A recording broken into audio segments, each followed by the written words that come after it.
Olá, muito bom dia, meus irmãos. Antes de estudarmos a palavra de Deus,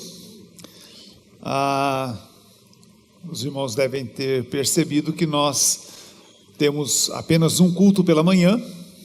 O culto das 9, nós estamos em recesso durante o mês de julho. Então, se você é um frequentador usual do culto das 9, você está aqui hoje, é durante o mês de julho apenas. Em agosto retomamos o culto das 9. Assim nós temos esse mês de julho para alguns saem férias, outros têm alguma outra atividade, e nós estamos então dando essa oportunidade durante esse mês. Muito bem, vamos estudar a palavra de Deus. A igreja tem sido comparada com ilustrações muito interessantes. Algumas estão na própria palavra de Deus, como por exemplo a igreja como um corpo humano. Nós aprendemos isso com Paulo lá em 1 Coríntios 12, em que Jesus é a cabeça desse corpo e cada um de nós somos os membros desse corpo, cada um com a sua habilidade, com a sua função, e assim é uma descrição ilustrativa da igreja. Há também uma outra comparação, a igreja como noiva e Jesus como o noivo. E Jesus está preparando a noiva para esse dia glorioso, o dia do casamento, e nos deixando assim uma noiva linda, sem ruga, sem mancha. E é esse o trabalho de Jesus durante o tempo de espera das bodas, finalmente. Mas alguns têm tido, assim, outras ideias possíveis, sem dúvida nenhuma. A igreja às vezes é comparada com um exército em guerra, e nós, os membros deste exército, somos soldados equipados com a armadura de Deus, como está descrita lá em Efésios 6:11, e a nossa missão, como soldados desse exército, é resgatar vidas que foram aprisionadas pelo diabo. É uma bela ilustração, sem dúvida nenhuma, também, e perfeitamente possível. Há uma outra ilustração, a igreja também é comparada a um hospital, onde pessoas feridas pela vida e pelo pecado são tratadas com amor. Esse deveria ser o espírito da igreja, um lugar terapêutico para curar pessoas. Nós deveríamos ter como sãos, aqueles que estão sãos, com saúde, receber aqueles que estão enfermos, machucados, por qualquer razão, com amor, com carinho, com cuidado, para tratá-los e assim ter as suas vidas curadas através do nosso amor, da palavra de Deus, da obra de Cristo. Há também ilustrações que apresentam a igreja de uma forma bem negativa, como ela não deveria ser, como ela não é, e eu vou falar pelo menos duas. A igreja não deveria ser como um ônibus de turismo, ok?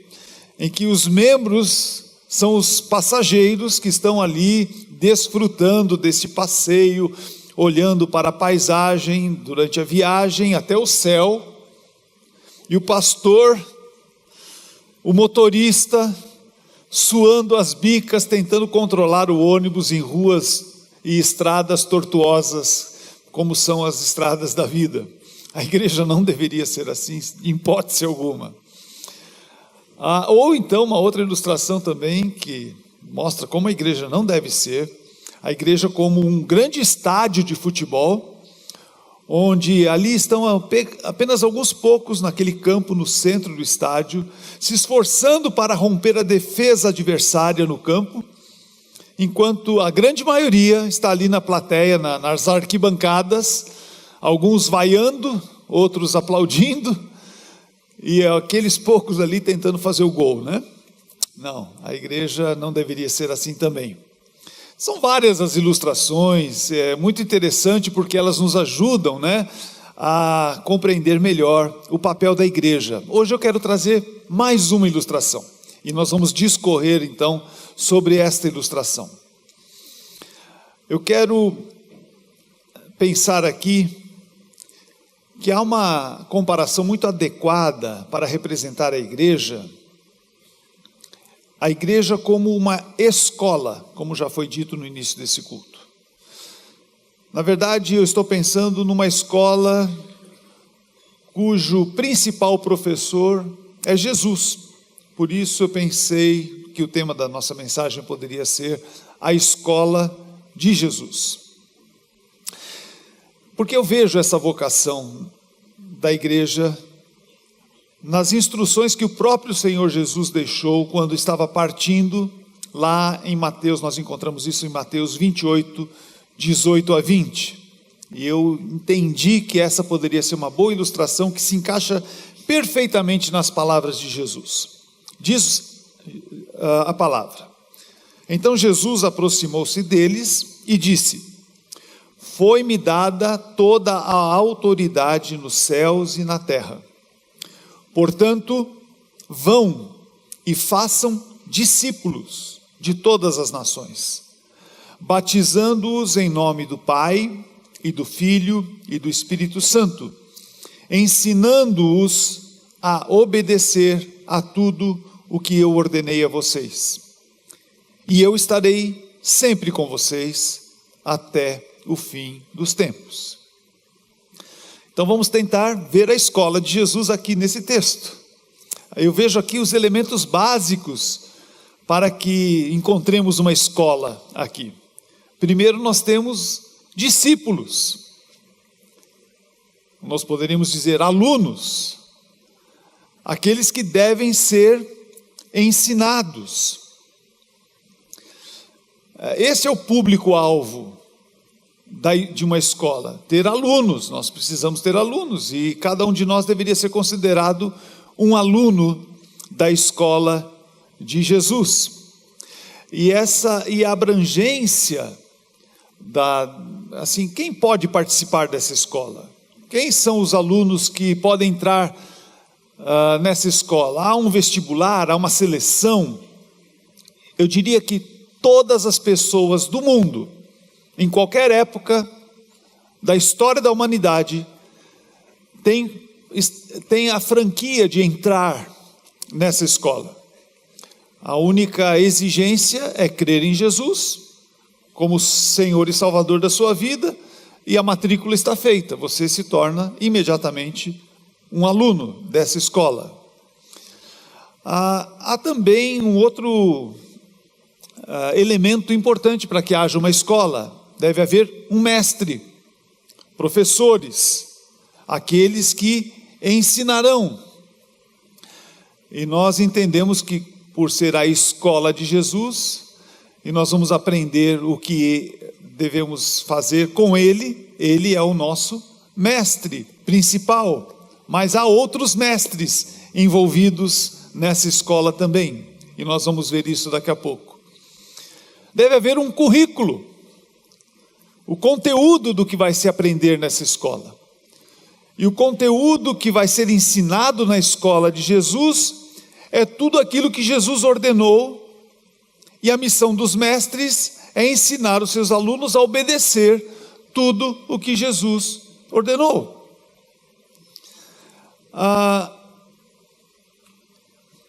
Eu quero, em primeiro lugar, dizer aqui que nós não vamos, se nós vamos aprender o que Jesus nos ensinou, nós temos que ter o livro-texto. O livro-texto é a palavra de Deus, é a Bíblia. Eu quero dizer, se você é um discípulo de Jesus, um aluno de Jesus, e você veio aqui neste lugar para aprender, eu espero que realmente você tenha trazido com você o livro-texto, porque é isso que se espera de um aluno quando vai na escola. Ele leva o material escolar, os livros das matérias que vão ser estudadas. Não importa muito se você vai trazer uma Bíblia de papel mesmo, ou quem sabe você vai trazer a Bíblia no seu aplicativo, e tudo bem, né? Abre ali. Não importa muito qual a tradução específica que você vai usar.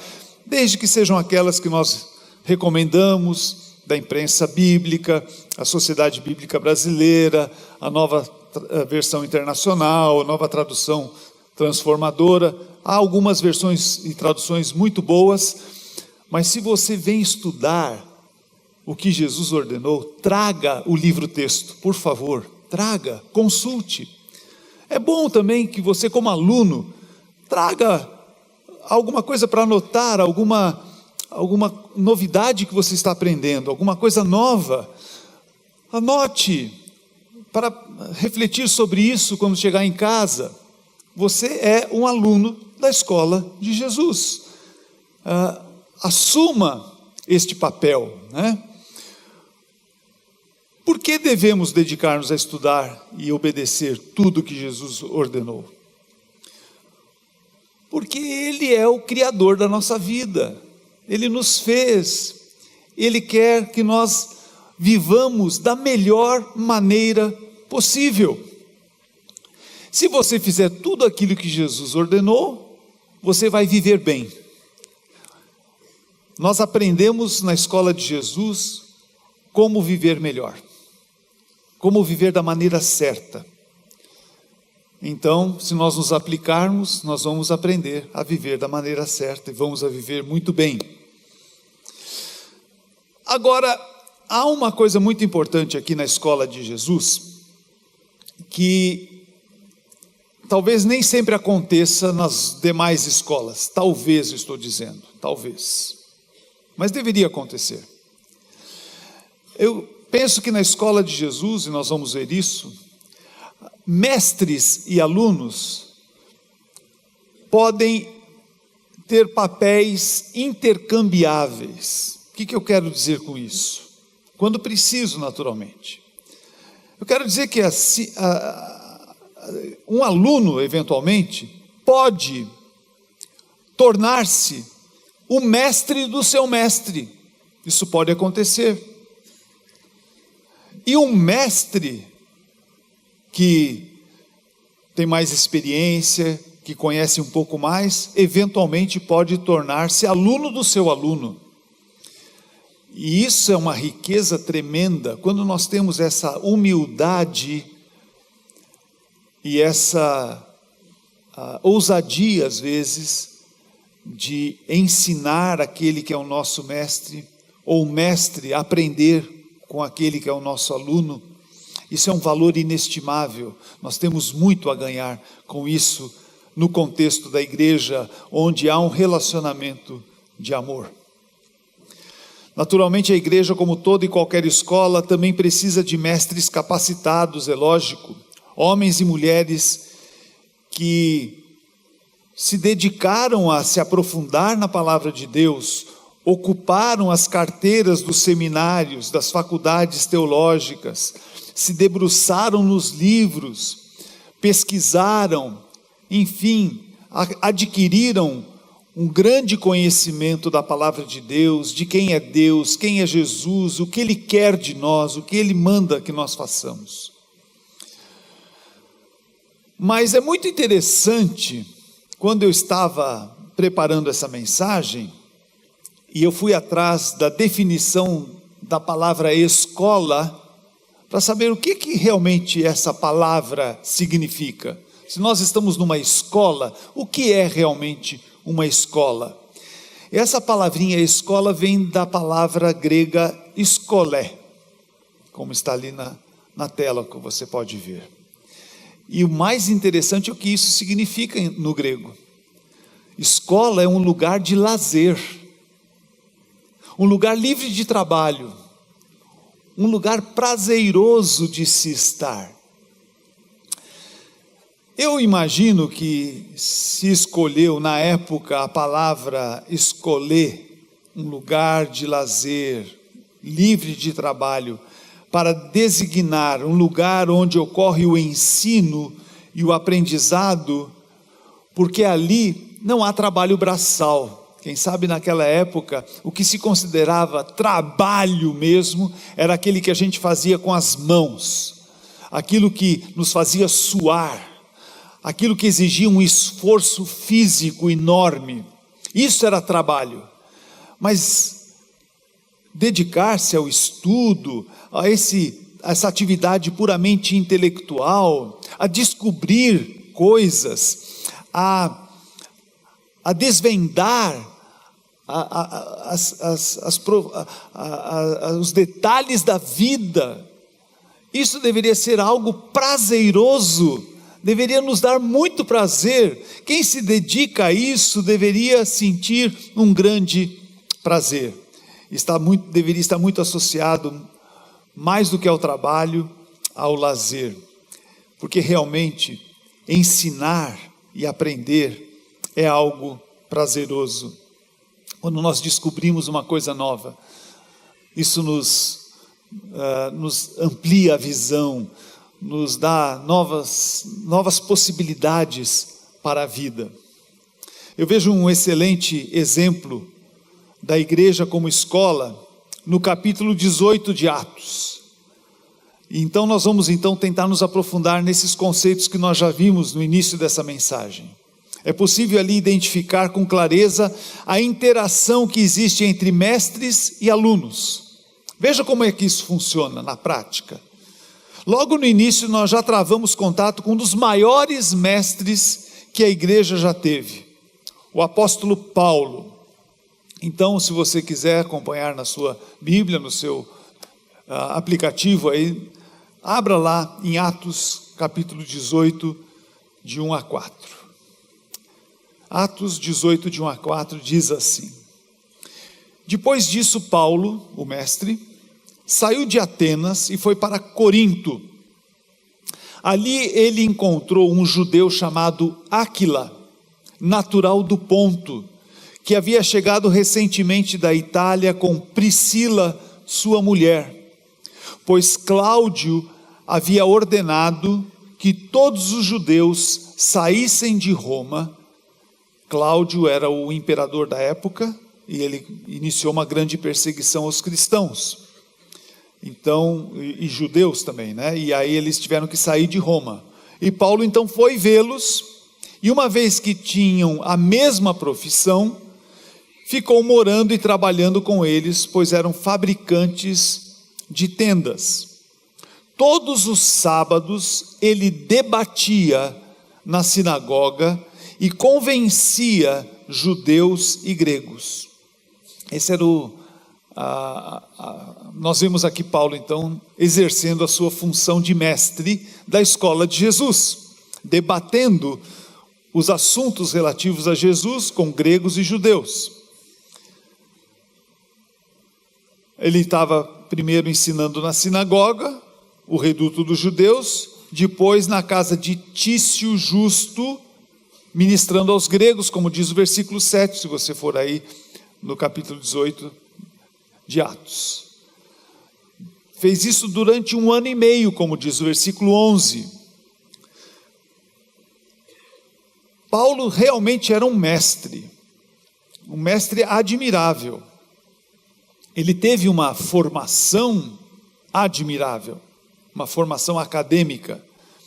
Antes mesmo da sua conversão ao cristianismo, ele já se destacava como um grande estudioso da palavra de Deus, tendo em seu currículo mestres respeitadíssimos, como por exemplo Gamaliel, conforme ele mesmo diz lá em Atos 22, 3, que você pode acompanhar na tela. Ele diz assim: eu sou judeu, nascido em Tarso da Cilícia, mas criado nesta cidade, Jerusalém. Fui instruído rigorosamente por Gamaliel na lei de nossos antepassados, sendo tão zeloso por Deus quanto qualquer de vocês hoje. Este era Paulo, um estudioso que tornou-se um mestre, porque estudou com mestres admiráveis, mestres por excelência, como por exemplo Gamaliel, que demonstrou muita sabedoria em algumas ocasiões descritas lá no livro de Atos, também sendo realmente um mestre admirável. Então, depois da sua conversão, ele tornou-se um especialista no Evangelho, e ele escreveu verdadeiros tratados teológicos, as cartas que ele escreveu às igrejas são verdadeiros tratados teológicos. Ele foi um grande mestre. Eu posso até destacar principalmente a carta aos Romanos, em que ele destrincha essa teologia tão importante para a nossa fé, que é a teologia da justificação. Então, nós temos aí a apresentação deste mestre. Mas chama a minha atenção o relacionamento que ele mantinha com um casal que ele conhecera ali em Corinto. Este casal, Áquila e Priscila. Esses aí não eram mestres assim. Nós não podemos dizer que eles haviam se dedicado, como Paulo, a estudar e se aprofundar na palavra de Deus. Eles eram gente comum, gente como a gente, ok? Como qualquer um de vocês seria. Eles tinham as suas atividades, a sua vida, que não necessariamente estava dedicada a lecionar o que Jesus ensinou. Eles podem ser classificados como alunos, isso sim, à luz da nossa ilustração, muito embora não pareça que tivessem maiores pretensões acadêmicas. Eles tinham uma profissão, eles eram artesãos, eles confeccionavam tendas. Acho que o comércio de tendas naquela época era muito movimentado e eles deveriam ser muito bem sucedidos nessa tarefa, mas também ao mesmo tempo, pelo fato de morarem, de receberem Paulo na sua casa para morar com eles, eu posso entender que eles também participavam das aulas que Paulo dava, primeiro lá na sinagoga, depois na casa do Tício Justo. E eu imagino que, como Paulo morasse na casa deles, em muitos momentos informais, quem sabe ali na hora do jantar, eles aproveitavam para discutir um pouco mais sobre o que haviam aprendido, para tirar as dúvidas que eles tiveram na aula. Devia ser um grande privilégio para Áquila e Priscila ter Paulo morando na casa deles, né? O grande mestre Paulo, e eles podiam então ter esse bate-papo informal na sua própria casa. Com isso eu quero dizer que aprender sobre Jesus e os seus ensinamentos não é apenas para vocacionados ao ministério da palavra, não é apenas para os pastores, não é apenas para os educadores cristãos, não é apenas para os missionários, os profissionais da fé, se podemos dizer assim. Não, aprender com Jesus e seus ensinamentos é para todos. Jesus mandou que se fizessem discípulos deles em todas as nações do mundo. Todos nós que cremos em Cristo deveríamos realmente nos considerar seus alunos. Todos somos alunos de Jesus. Todos precisamos aprender o que Jesus ordenou. Todos precisamos nos dedicar ao aprendizado, ao estudo da palavra de Jesus. Eu quero citar um exemplo muito próximo da minha vida, porque aprendi muito com ela. Quero falar um pouquinho a respeito da minha mãe, porque eu creio que ela se encaixa perfeitamente nesse tipo de situação. Ela era uma mulher comum, nada de especial. Ela, profissionalmente falando, ela era uma secretária no horário comercial e dona de casa no resto do dia, para cuidar dos afazeres domésticos e criar-nos, seus filhos. Mas a minha mãe, pelo seu compromisso com Jesus, sempre estava atenta a aproveitar oportunidades para aprender mais de Jesus. Eu me lembro quando nós éramos crianças, ela abria a casa e convidava os meus colegas da vizinhança. Um deles converteu-se a Cristo numa daquelas ocasiões em que ela recebia na sua casa esse grupinho de vizinhos, de amigos meus, e sempre trazia alguém para ensinar a Bíblia. Ela não se sentia naquela ocasião hábil para fazer isso, mas ela trazia mestres para nos ensinar a respeito das coisas de Jesus. Nós tivemos alguns dos pastores da CEPAL, que era uma organização muito respeitada na época, nos visitando em casa para falar para as crianças que estavam ali, que éramos nós. Ela, quando sabia de um curso ou da vinda de alguma autoridade cristã, ela fazia de tudo para participar. Participava de cursos, de seminários, de conferências, de palestras, de evangelizações. Se ela tinha oportunidade, ela tinha possibilidade, ela ia porque ela tinha sede de aprender mais e mais e mais. Numa dessas ela fez um curso na APEC, Associação Pró-Evangelização de Crianças. Então ela aprendeu essa ferramenta de como ensinar crianças as coisas de Jesus. E quando ela teve um pouquinho de disponibilidade de tempo, ela aceitou o convite de dar aulas de religião numa escola estadual ali no nosso bairro.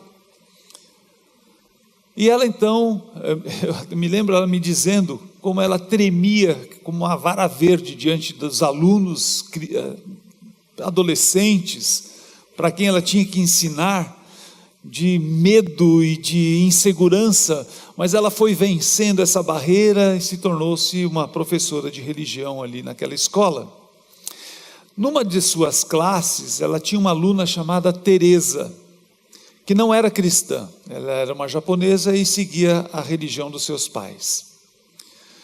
Uma das atividades da classe foi um concurso bíblico, e essa menina, Teresa, ela era muito interessada e se dedicava muito a aprender mais do que a minha mãe estava ensinando sobre Jesus, e nesse concurso bíblico, Teresa foi a vencedora, e o prêmio para quem vencesse aquele concurso bíblico era ter uma semana no acampamento Palavra da Vida, que era na época um acampamento, ainda existe naturalmente, que recebia adolescentes e jovens para passar uma semana aprendendo de Jesus e desenvolvendo várias atividades divertidas ali com outros adolescentes e jovens.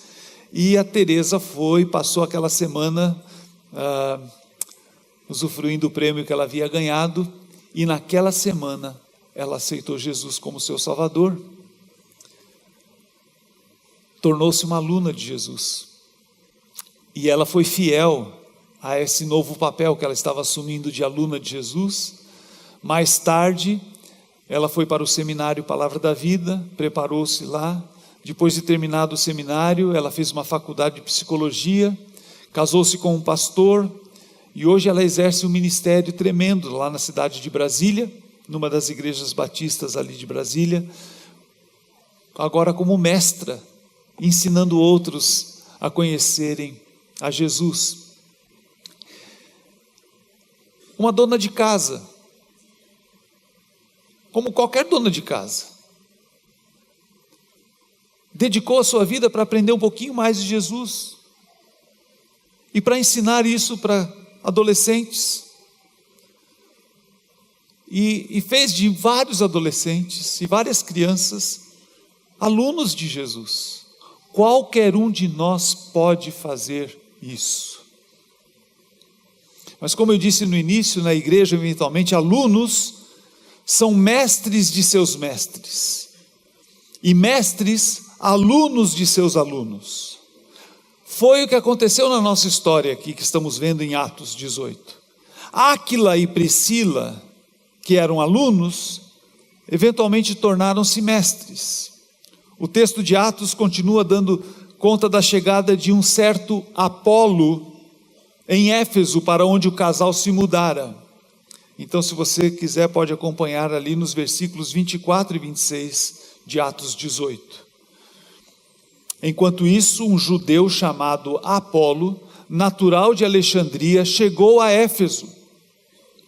Ele era um homem culto e tinha grande conhecimento das Escrituras, e fora instruído no caminho do Senhor, e com grande fervor falava e ensinava com exatidão acerca de Jesus, embora conhecesse apenas o batismo de João. Logo começou a falar corajosamente na sinagoga.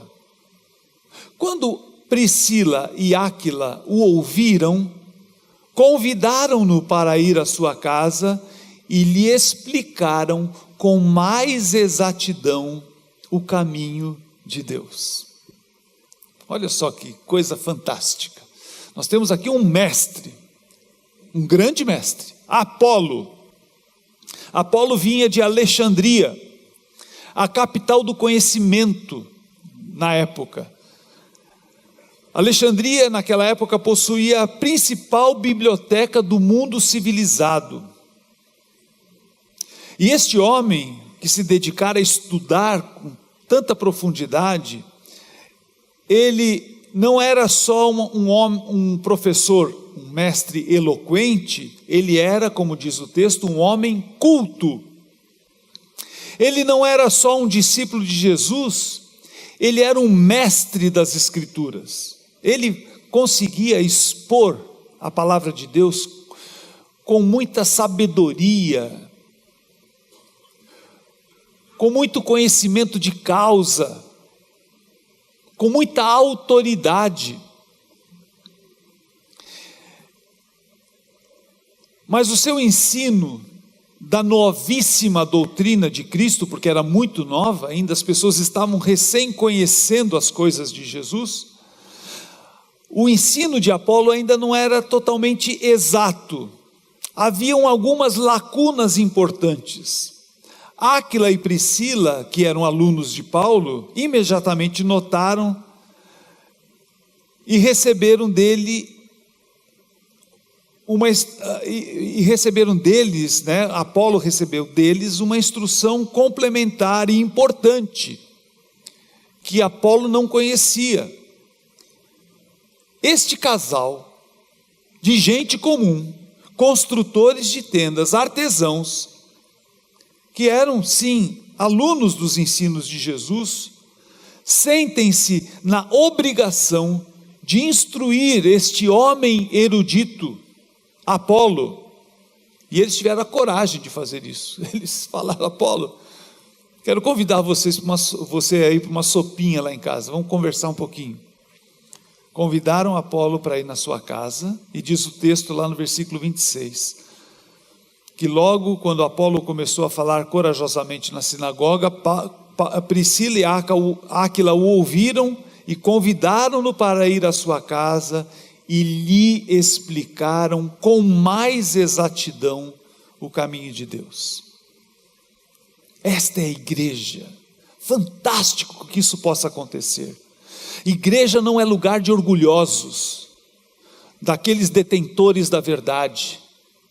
Meus queridos irmãos, eu sou pastor, mas eu preciso estar aberto para aprender com vocês. Todos nós precisamos estar abertos para aprender uns com os outros. Naturalmente, nós não vamos aprender a interpretação particular que nós temos das Escrituras, porque hoje é muito comum que cada um tenha a sua própria interpretação que mais lhe convém. O esforço de um aluno de Jesus, da escola de Jesus, é se aproximar ao máximo à intenção que Jesus tinha em ensinar o que ele ensinou, e não ter uma interpretação particular minha, que me favoreça, que me convenha. Mas nós precisamos estar, por isso que devemos ser como os bereanos. Quando alguém quer nos ensinar algo a respeito de Jesus, nós precisamos ir até a palavra de Deus e conferir se as coisas são exatamente assim como ele está dizendo que é. Mas essa é a coisa fantástica da igreja, a possibilidade de aprendermos uns com os outros. A igreja, como escola, oferece várias oportunidades de aprendizado. E eu gostaria agora de ser o mais prático possível, o mais direto e objetivo possível. Nós temos muitas oportunidades, eu queria falar a respeito de algumas delas, porque talvez você esteja perdendo a oportunidade de aprender um pouco mais com as oportunidades que a igreja cria para você aprender a palavra de Deus. Nós temos uma escola bíblica, a Silvia Bizetti, esposa do nosso líder de louvor de hoje, do Alexandre Bizetti, é a líder do Ministério de Educação Cristã, da escola bíblica. E a escola bíblica tem oferecido vários cursos mais curtos, de blocos mais curtos, alguns cursos de semestre, alguns cursos do ano todo, mas nós oferecemos cursos para aqueles que querem se aprofundar um pouquinho mais na palavra de Deus. A escola bíblica funciona principalmente nos domingos das 9 às 10, e ela está funcionando num lugar próprio para uma escola, que é a faculdade Mário Schemberg, aqui ao lado, no Espigão, e nós fazemos de tudo para que você participe. Você pode vir aqui um pouco antes das 9, estacionar o seu carro próximo da igreja, para que você não tenha dificuldade depois de ter que se deslocar muito longe. Você estaciona o seu carro aqui, nós temos vans que podem levar você até o Mário Schemberg, você chega lá pontualmente, às 9 horas, e você pode ter uma classe para estudar a palavra de Deus. As vans o trazem de volta, você participa do culto das 11, e o seu carro está pertinho, você sai daqui e vai para casa, numa boa. Que tal? Mamão com açúcar. Algumas classes que nós estamos oferecendo agora a partir de agosto, nós estamos em férias da escola bíblica. Você pode fazer uma classe de Bíblia prática, um panorama do Antigo Testamento e do Novo Testamento. Você pode fazer uma classe de missões. O pastor Maurício tem coordenado essa classe, trazendo missionários para falar, e você pode abrir a sua visão para as possibilidades missionárias no mundo. Há um novo curso que provavelmente será oferecido agora a partir de agosto, ainda não está confirmado, eu espero que ele aconteça porque é muito bom, chama-se Conflitos da Vida, um curso de vida cristã, como desenvolver o seu caráter cristão, como ter um comportamento adequado a este caráter cristão, no dia a dia, nas coisas, naquilo que você vive no dia a dia. Vida de Cristo, uma classe preparada para pré-adolescentes de 10 a 13 anos. Como estudar a Bíblia. Daniel Simões é o professor dessa classe, uma classe de métodos de estudo bíblico. Como é que você vai interpretar corretamente o que você está lendo na Bíblia? Firmando a fé e maturidade cristã, são bases de fé. Você que está começando a vida cristã agora, você precisa ter um embasamento sólido na palavra de Deus, firmando a fé e maturidade cristã. Salmos messiânicos, as profecias a respeito de Jesus contidas no livro dos Salmos. E a classe identidade, eu sou professor dessa classe. Você que está chegando de uma outra igreja e você quer conhecer um pouquinho da identidade da Igreja Batista Memorial, nós temos as nossas aulas atualmente nas quintas-feiras, às 8 horas, das 8 às 9. São oportunidades que você tem como aluno da escola de Jesus, para conhecer melhor o Mestre e o que Ele quer de você. Além disso, você pode fazer os cursos da oficina de famílias. Nossa oficina de famílias oferece cursos para casais, para que eles se entendam entre si, desenvolvam uma melhor comunicação, apliquem os princípios básicos para se ter um bom relacionamento entre marido e mulher. Cursos que vão ajudar você, pais de crianças pequenas, pais de adolescentes, vão ajudar você inclusive a preparar-se para o casamento. Tem curso de noivos, ou você que precisa lidar um pouco melhor com finanças, um curso sobre finanças. Enfim, a oficina de famílias quer ajudar você a ter uma família mais bem estruturada.